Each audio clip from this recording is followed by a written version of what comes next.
Oi, gente! Estamos aqui com mais um Porãocast para estudar a lição da Escola Sabatina. Estou aqui com 2 convidados, vocês podem se apresentarem.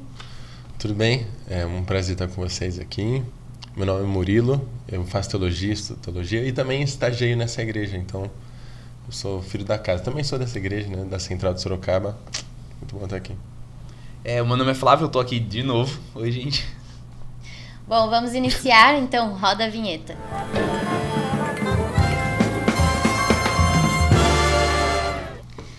Bom, eu vou ler aqui então a tirinha para a gente começar.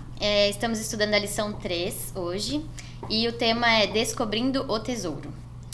Não vai lá com a gente? Hoje não dá, tem um compromisso importante. Relatório do dia, o anjo aqui, né? Vai dar bom. A partir disso, o que vocês... Quais as impressões? Para quem não tá ligado na tirinha, basicamente tem, eu acho que os amigos de um rapaz estão chamando ele para sair, aparentemente, né? Aí ele fala assim, hoje não vai dar. Aí meio que mostra na lição, ele tá estudando a Bíblia dele, tá fazendo devocional dele, e o anjo tá olhando tudo isso falando assim, vai dar bom. Tem um humor aí oculto na tirinha, mas achei bem interessante. E a gente vai falar justamente sobre parábolas, e mais, novamente, uma parábola talvez não tão conhecida como outras que a gente já viu aqui na lição. Mas eu queria pedir pro Flávio ler pra gente. Você consegue ler, Flávio? Consigo, eu só preciso saber o versículo aí, por gentileza. Tá certo. Tá lá em Mateus 13, versículo 44. Mateus. Versículo 44 até o versículo 46. São poucos versículos. E vocês vão entender a analogia dessa tirinha, né? Porque apesar dela estar mostrando uma ação prática diária nossa, que é o nosso devocional, ele quer falar... ele quer ampliar isso. E é muito legal isso, as parábolas nesse sentido, né? Vocês já se perguntaram por que Jesus fala em parábolas? É uma boa pergunta. É uma boa pergunta, né? Por que Jesus talvez sempre contava essas histórias pra gente, assim? E é difícil, porque a gente não sabe o que se passa na cabeça de Jesus, né? A gente não pode falar o que o ator quis dizer com isso. A gente tem o que ele disse. E na minha cabeça, eu fico pensando que é muito legal essa forma de falar em parábolas, justamente porque cria uma identidade, uma conexão maior, assim, com um maior número de pessoas. Então ele poderia simplesmente fazer, talvez dar conselhos, assim, fazer exortações para pessoas específicas, para contextos específicos. Mas quando você usa uma parábola, ou seja, você tira até mesmo daquele contexto que você está presente e coloca numa analogia, numa história, qualquer pessoa pode se colocar dentro dessa história, né? Ela pode se identificar com aquilo, inclusive pessoas de todas as épocas. Então, acho que quando a gente lê essas parábolas, essa é uma parábola muito simples. Ela nem usa tantos artifícios assim de contexto, período histórico cultural. Ela é bem simples mesmo de entender. Então a gente consegue se identificar, a gente consegue se colocar dentro dela. Tem alguns conceitos muito abstratos também que a gente consegue, por meio de história, simplificar ele, né? Quando a gente vai ensinar para uma criança. É verdade. 1 mais 1 é 2. O que é um 1? O que é um 2? Aí a gente explica para ela, não, Joãozinho tinha uma bolinha de gude. Uma chimbra, sei lá, tem vários nomes esse negócio em lugares diferentes do Brasil. Mas, e a irmã dele tinha outra. E ela deu essa dela pra ele, porque ela não ia usar. Então agora, Joãozinho tem 2 bolinhas de gude. Então você consegue entender pela quantidade de bolinha de gude, que é uma coisa que você sabe o que é, o que é um 2. O que é um... Sim, perfeito. A gente consegue explicar esses conceitos abstratos de uma forma mais A aplicação faz palpável. toda a diferença, né? Perfeito. Pode ler pra gente, então? Ah, verdade. Eu já tinha aberto aqui, tinha até esquecido disso. É do 44 em diante, né? A parábola do tesouro escondido. O reino dos céus é semelhante a um tesouro oculto no campo, o qual, certo homem tendo-o achado, escondeu, e transbordante de alegria, vai, vende tudo que tem e compra aquele campo. Aí depois veio a parábola da pérola. O reino dos céus é também semelhante a um que negocia em busca de boas pérolas. E tendo achado uma pérola de grande valor, vende tudo que possui e a compra. Até aqui só? Só tem. Curtinho, né? 46. É bem curto.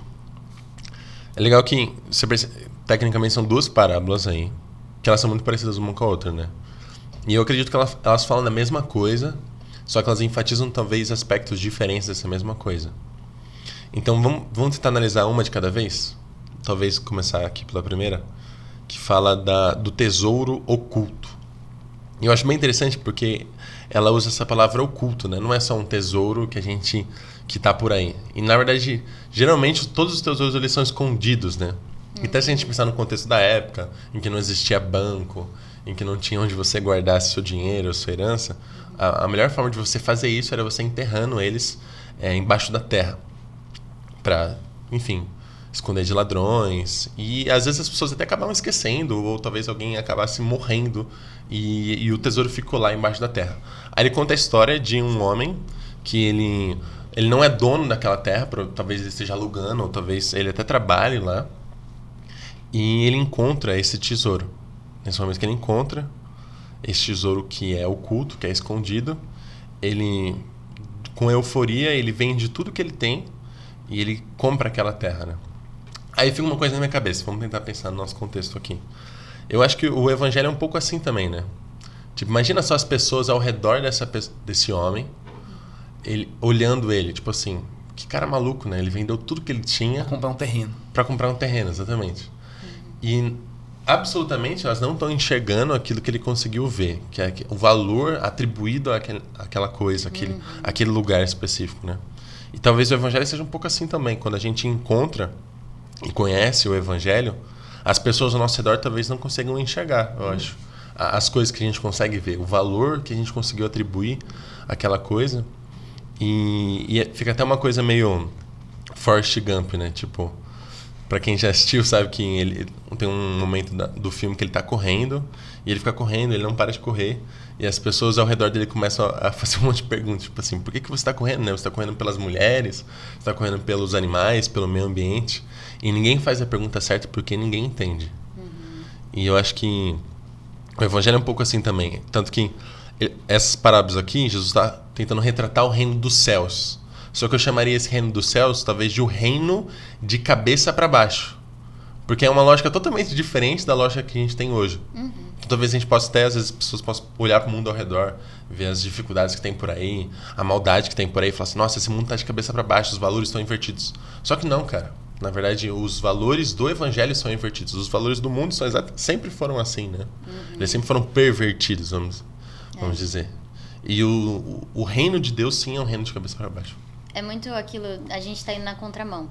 Exatamente. E aí as pessoas não entendem, porque o que é sucesso para a maioria das pessoas, igual ele falou, quem tá no mundo, assim, né, que é o que todo mundo vive. Você tem que ir atrás disso, que é o ciclo que você precisa, né, seguir.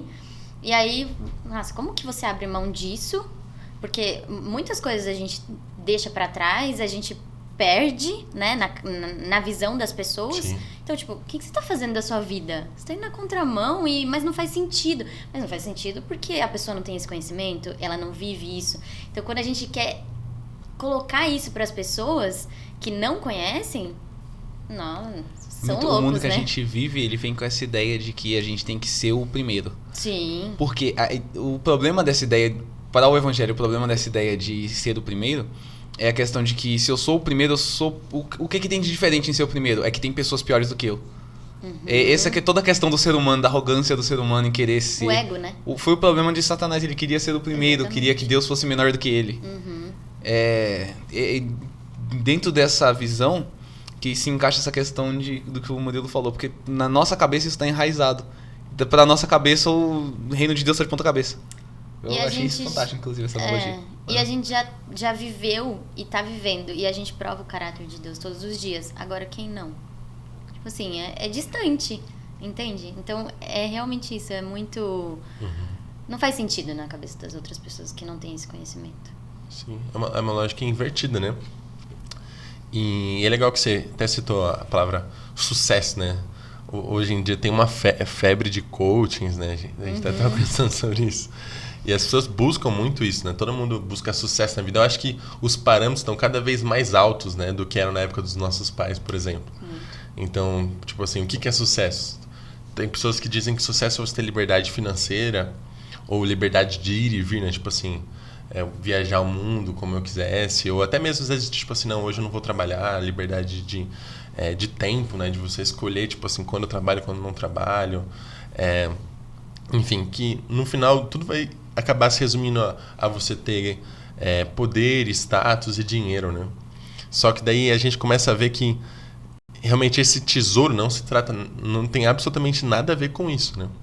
Apesar de ser tratado aqui como um tesouro... Tem gente que ainda entende errado essa questão do tesouro e não leva para um lado necessariamente ruim. Mas, pô, meu tesouro é minha família. Mas não é de família também que a Bíblia tá falando. Uhum. Não, exatamente. Na verdade, aqui, você percebe que é alguma coisa que ela tem um valor que supera todas as outras. E agora a gente volta até à analogia da tirinha, da questão da meditação, do encontrar com Deus. É porque quando você está face a face com Cristo, é que você atribui tal valor a Ele que supera qualquer coisa na sua vida. Tanto que na tirinha... No texto aqui, ele vende todas as coisas. Ele vende tudo o que ele tem. Ou seja, todo o tesouro físico, todos os bens que ele tinha, por aquilo que tem um valor ainda maior, que supera qualquer coisa. E que na nossa analogia aqui, e é justamente por isso que Jesus está falando, que justamente é ele, né? A pessoa de Cristo, que seria essas boas novas do Evangelho. Olha, tem outras coisas mais. Tipo assim, Paulo ele fala um pouco sobre isso. Lá em 2 Coríntios 4,16, diz que...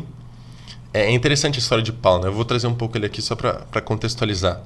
Paulo foi um cara que, de fato, talvez ele tivesse sucesso como o mundo vê antes. Ele era um prodígio. Com certeza, com 20 e poucos anos de idade, ele já fazia parte do Sinédrio. Ele era um cara, um douto. Na verdade, para fazer parte do Sinédrio, além de inteligente... e saber muitas línguas, ter boa saúde, você tinha que ser bonito. Então, além de tudo, ele era bonito, cara.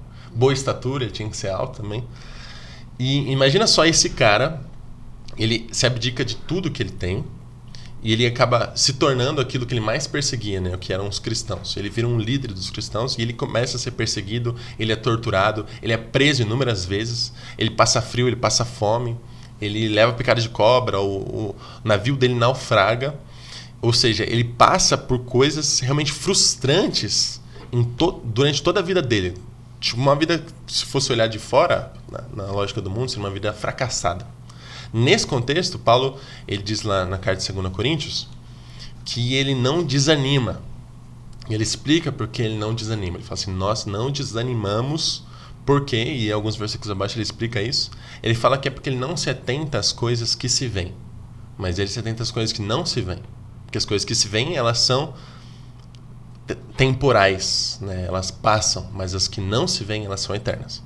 Então eu acho que esse tesouro, ele trata disso também um pouco, né? Porque o que valeria a pena você vender tudo, absolutamente tudo que você tem, a ponto de você dar tudo que você tem por aquilo?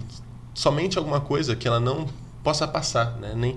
Tanto que tem um outro texto na Bíblia que diz que o tesouro, a traça, ela corrói, né? Os ladrões eles podem roubar, mas se você investe naquilo que é mais importante, que são os tesouros no céu, essas coisas sim, elas duram para sempre. São aqueles tesouros de caráter, né, que a gente tem. Essas coisas sim vão permanecer eternamente, né? Então, é a questão da palavra de Deus no coração que sim, exatamente. Davi falou. E aí o pessoal fala assim, não, você tem que memorizar a Bíblia inteira. Mas não é essa a questão, é você entender do que a Bíblia está falando, né? Eu acho interessante também que as pessoas têm uma visão errônea de, tipo assim, se você tá com Deus, você não pode ter as coisas, você não pode conquistar coisas materiais. Não é isso. Totalmente, né? Claro que Deus quer isso, mas não que a gente faça das coisas o nosso Deus, né? Então, perfeito. Tem muitas pessoas que falam, mas abrir mão de... Calma aí, cada um tem um processo. Deus permite algumas coisas para que cada um passe o processo e, de fato, coloque Deus em primeiro lugar, né? Então, a gente abrindo mão de algumas coisas no sentido de conforto para ir fazer uma missão, para ir fazer alguma coisa, não é essa questão de que você precisa viver na miséria. Então, as pessoas têm muito essa visão errônea de que com Deus, não, você tem que... E não é bem assim, né? Por isso que muitas pessoas não posso ter sucesso, não pode... Não, mas de uma forma... Não. Perfeito. Tem uma frase que diz que você pode ter as coisas, né? As coisas que não podem ter você. Exatamente. Então, a gente pode ter esses bens materiais. Na verdade, todas essas coisas são dádivas de Deus, bênçãos que Deus dá pra Parábola gente. dos talentos também, né? No tema de parábolas aí na cada lição. Perfeito. Tem várias parábolas que mostram que Deus dá essas coisas pra gente. E justamente até para que a gente abençoe outras pessoas com isso também. E talvez a grande questão seja justamente essa, a gente não se dá para elas, né? O meu pai, ele sempre fala para mim que no final de tudo vai pegar fogo. Uhum. Isso é verdade. E é verdade. Das coisas, tudo vai pegar fogo. Se a gente avançar um pouquinho aqui, fala um pouco da... Precisamos de uma mente espiritual para compreender as realidades espirituais. O Senhor nos libertou da escravidão, do pecado e pertencemos a Ele. E aí, aqui também fala do Espírito Santo, né? Que a gente precisa ser guiado pelo Espírito Santo para a gente entender, né? Igual falou aqui, realidades espirituais. Então, eu estava lendo um livro esses dias que se chamou Deus Esquecido, que é o Espírito Santo, né? Que muitas vezes a gente esquece de tipo, eu acredito, mas você pede de verdade para que o Espírito Santo te guie e tudo mais. E eu achei muito interessante isso, queria que vocês falassem um pouco. Eu acho que seguindo essa lógica do mundo de ponta cabeça, essa lógica inversa completa como o modelo trouxe pra gente, a gente pode pensar, vendo de fora assim, mas você tem que adorar Deus, né? Certo. Então você vai lá e adora... Não é assim que funciona. Você tem que querer adorar a Deus. Não, então é só você querer. Não, pra poder eu querer, eu tenho que primeiro pedir pra Deus pra que Ele faça eu querer. E tudo isso daí vem na questão do Espírito Santo que você mencionou. Que tipo, a gente tem que pedir pra Ele, que a gente queira pedir pra Ele e ficar nesse ciclo pra poder a gente ficar junto de Deus. Perfeito. Falei alguma heresia? Não, exatamente isso. Lucas 11... Vai falar sobre essa questão de pedir, né? Que aquele que pede, Deus vai dar. Ele até faz aquela analogia também, que é uma parábola, né? Ele diz que se vocês, que são maus, sabem dar boas dádivas a seus filhos, imagina só então Deus, se Ele não daria o Espírito Santo se vocês pedissem, né? Então Exato. É interessante que ele cita justamente o Espírito Santo. Como se às vezes a gente pede tantas coisas para Deus, e sendo que é a coisa mais relevante e a melhor coisa que a gente poderia pedir para Deus, Deus está já dando pra gente, que é o Espírito Santo, se a gente pedisse para Ele. Né? Então, ele tem justamente essa analogia. É engraçado que essa passagem que você mencionou, as pessoas confundem muito, né? Tipo assim, mas eu pedi e Deus não fez? Como assim? Não tô entendendo. Elas tiram o Espírito Santo. Tem uma outra passagem, eu não lembro onde fica, que fala que vocês pedem e não recebem porque vocês pedem mal para usufruir nos seus próprios... Mas as pessoas assim que não têm o conhecimento completo, elas focam muito nisso. Então, nossa, mas falou que se eu pedir, eu vou receber. Então, eu pedi um carro lá e tal, eu não recebi, não sei o que. Tô andando a pé ainda. Mais ou menos isso. E as pessoas falam realmente disso, né? Mas aí a gente vai pra, outra passagem que quando a gente... Aliás, nessa passagem que a gente se aprofunda mais, Deus fala, se você pedir conforme a minha vontade, né? Enfim, por quê? Quando a gente está cheio do Espírito Santo, a gente está sendo guiado por Ele. Então, consequentemente, a minha vontade já morreu. Perfeito. É a vontade do Espírito Santo que está em mim. Então, se eu pedir de acordo com a vontade dele, Deus vai atender. Perfeito. Certo? Vocês concordam? Claro, tipo assim, olha que interessante, a vontade de Deus é quase que uma personificação assim à parte, né? Na Bíblia aparece muito da vontade de Deus.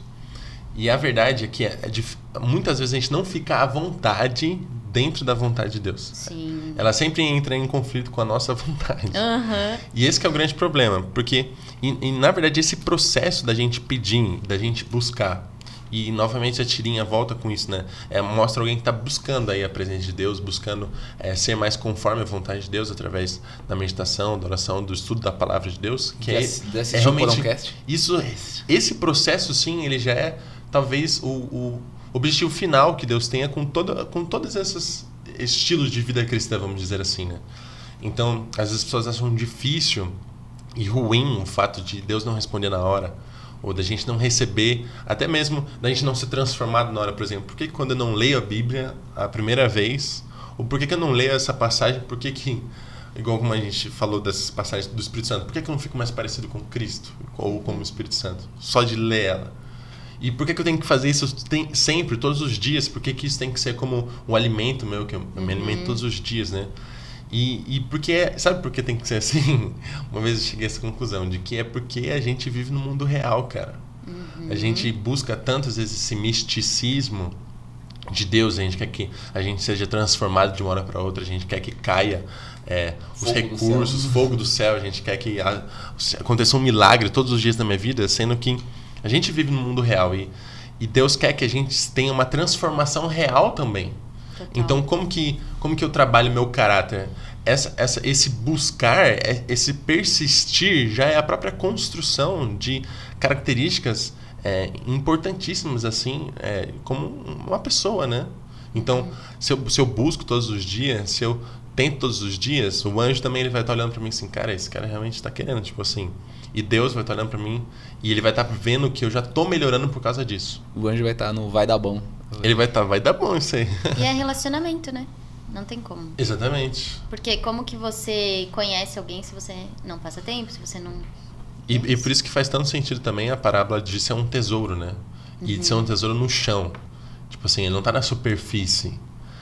Tem pessoas que vão passar a vida inteira delas na vida cristã e elas vão estar diante de um mar infindável na frente delas, elas não vão sair do rasinho, né? Elas vão ficar só na borda. Elas vão sempre colocar só os pés na água, assim. E é como se fosse um iceberg, né? Tem a pontinha em cima. Exatamente, elas não vão se aprofundar lá embaixo, ou elas não vão cavar, né? Vive sempre, né? No superficial. Cara, é muito interessante isso. Porque eu sempre falo, a gente, né, na nossa mente limitada, a gente sempre fala assim, eu vou fazer tal coisa, pode ser dessa forma ou dessa. Eu sempre falo da opção A ou B. E Deus vem tipo C, D, tipo assim, coisa que a gente nem imaginou. Eu falo assim, nossa, mas como? Tipo assim, a gente fica às vezes quebrando a cabeça, tipo, teimando em de que, não, mas se não for dessa forma tem que ser dessa, mas nenhuma das duas talvez. E aí Deus vem, tipo assim, aí você fala, não. É vermelho ou amarelo, Deus não é laranja. Enfim, né? Mas pra isso, pra gente confiar dessa forma, a gente precisa ter relacionamento e conhecer o caráter de Deus, né? E todos os dias a gente vive milagres, eu acredito muito nisso. Sim, também. A gente tem que se entregar, né? Tipo, a gente... Ellen White, na lição, fala sobre isso, que ela vê essa segunda parte dessas parábolas aqui, no versículo 45 e 46, que fala da pérola. E ela diz que tem um significado de duplo sentido aí.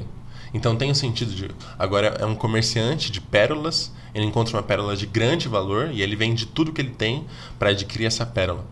E tem um sentido também da gente encontrar o evangelho, da gente encontrar a face de Jesus, né, como a gente já viu na outra analogia, só que também tem um significado oposto de Deus sendo um grande comerciante de pérolas e ele está procurando a pérola e ele encontra uma pérola de grande valor, que é justamente o nosso pequeno, sujo mundinho, que somos nós.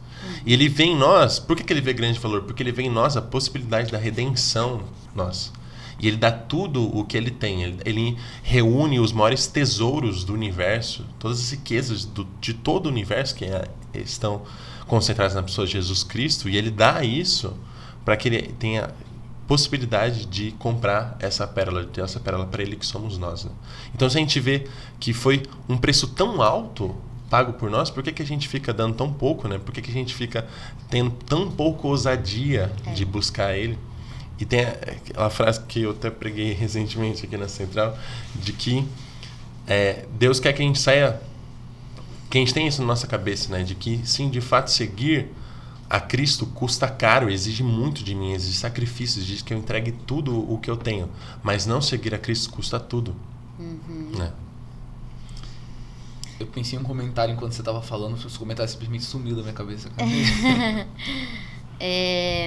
Aqui também tem uma frase de um livro, Parábola de Jesus. Jamais dê por acabada a busca enquanto não tiver determinado sua relação para com Deus e a vontade dele concernente a você. Eu lembrei do comentário. Muito bom. Ótimo. Com relação ao que você tinha falado sobre a pérola significar o nosso mundinho e tudo mais, entra bastante nessa questão do amor de Deus, né, para com a gente. Porque, pô, a gente é sujo, imundo, cego, nu. Sim, tá exatamente. escrito lá, né? Não sei exatamente o versículo, mas tá escrito lá. Acho que é Apocalipse, né? Que fala que a gente Apocalipse é cego. 3. Isso. E a questão do amor, pô, se eu te amo em uma condição onde tá fácil eu amar você, tranquilo, né? Mas, tipo, tem isso também. os servos de Deus que amam a ele dentro desse mundo, que tem todas as coisas abertas, assim, pra você não amar ele, sabe? Tipo, não é como se fosse uma opção boa, mas tem muita coisa pra te distrair do foco que deveria ser Cristo. Sim. Na minha cabeça, tipo assim, não tô falando que tá errado isso, tá bom? Mas sabe quando a gente fala, tipo assim, que você deve entregar a sua vida a Jesus? Se você for pensar bem, isso é uma mentira, cara. Porque a gente não tem vida. A vida não pertence a nós. Na verdade, a única coisa... E eu tô falando agora no fato de ter, no sentido de merecimento.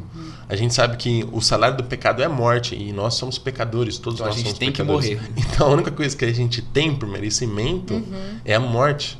Então, no final das contas, até nisso, a única coisa que a gente tem que entregar para Cristo é a nossa morte. A gente tem que falar, tipo assim, ó, eu aceito que você morreu no meu lugar. Porque até mesmo a vida que eu acho que é minha, na verdade, ele mesmo que está me dando. Viver entendeu? é Cristo, né? Viver é Cristo, exatamente. Morrer é lucro. Então, nesse sentido, realmente deve ser um esforço muito grande para Deus ver nesse pequeno mundo sujo que é o nosso, ou no nossa... A gente pode pensar na nossa vida, né? Nesse pequeno ser sujo que somos nós, cheio de hipocrisia, de desonestidade, ver uma pérola, uma coisa preciosa, né? Que ele deu absolutamente tudo que ele tinha. Então, realmente, ainda deve ser bem difícil pra ele. Buscar sempre, né? Aqui tem um livro que eu tô lendo que tem uma parte que fala assim: porque tantas vezes nos contentamos com bênçãos superficiais se servimos ao Rei do Universo? Porque nos conformamos em viver 10 centímetros abaixo da superfície da água, apenas sobrevivendo espiritualmente, se Deus anseia por nos dar muito mais? Aqui fala, enfim, o ser humano é assim, né? E muitas pessoas que eu converso, assim, que não são, enfim, não seguem uma religião, eles acham que...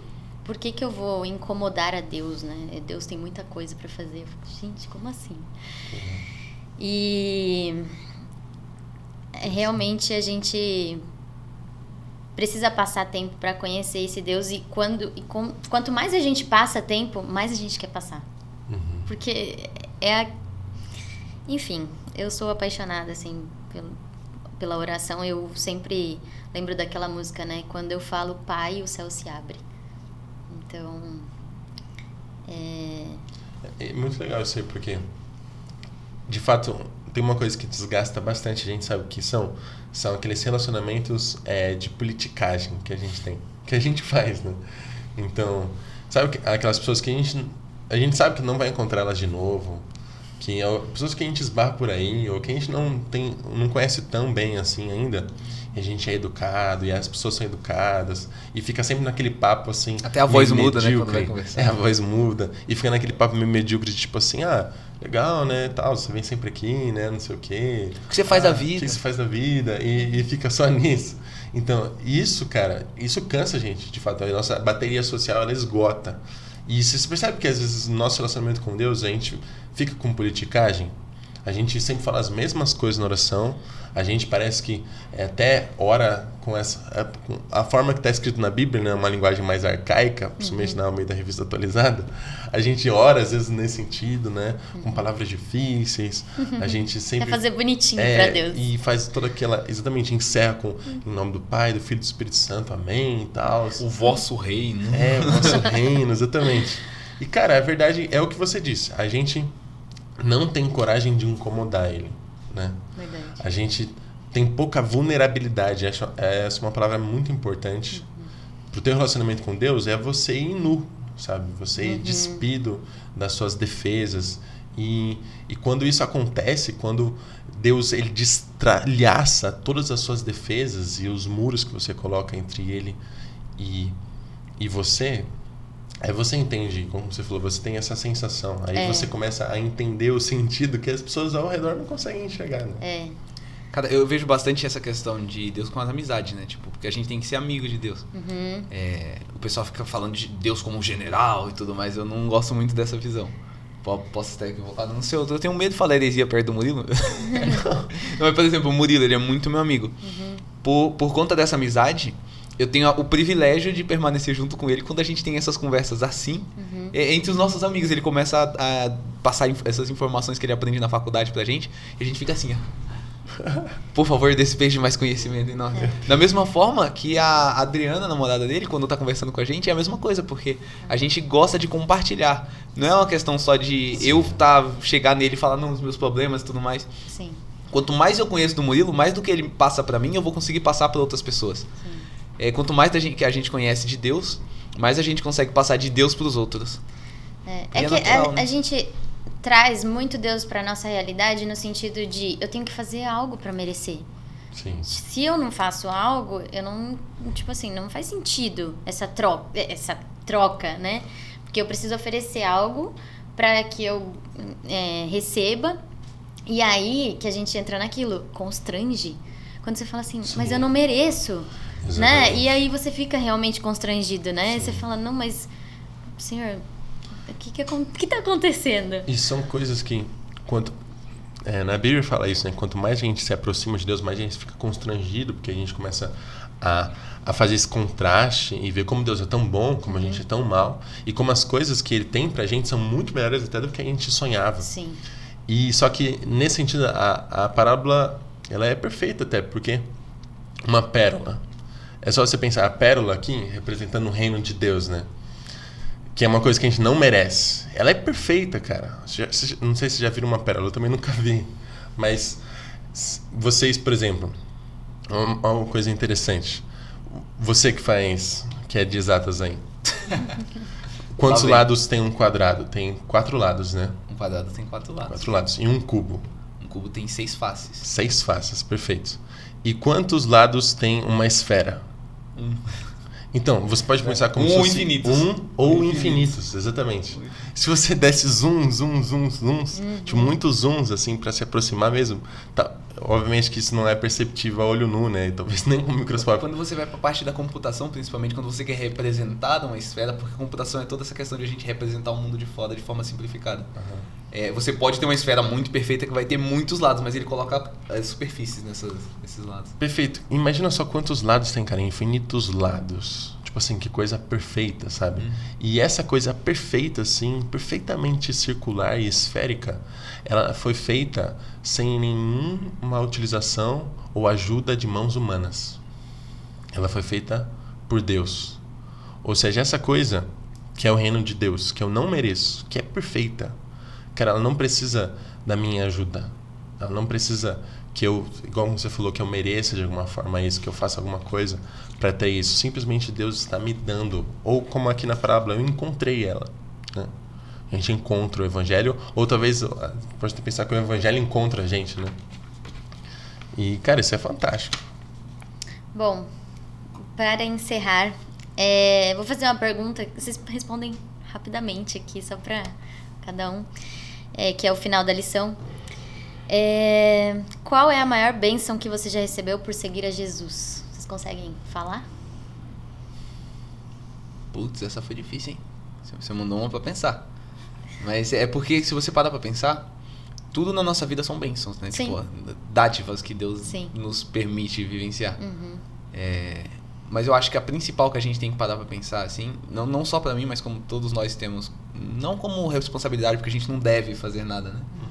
Mas como eu estou feliz que Deus me deu essa bênção de estar com Ele, eu gostaria de levar essa bênção para outros. É a oportunidade que a gente tem de estar levando o Evangelho para outras pessoas e falando de Deus para os outros e mostrando. E, se possível, até quando a gente tiver chance de falar sobre isso também, seria interessante. Eu acho que isso é uma bênção muito grande que a gente tem. Sim, com certeza. Bom, também, cara, é difícil falar, né? Tipo, resumir assim em poucas A palavras. pergunta foi...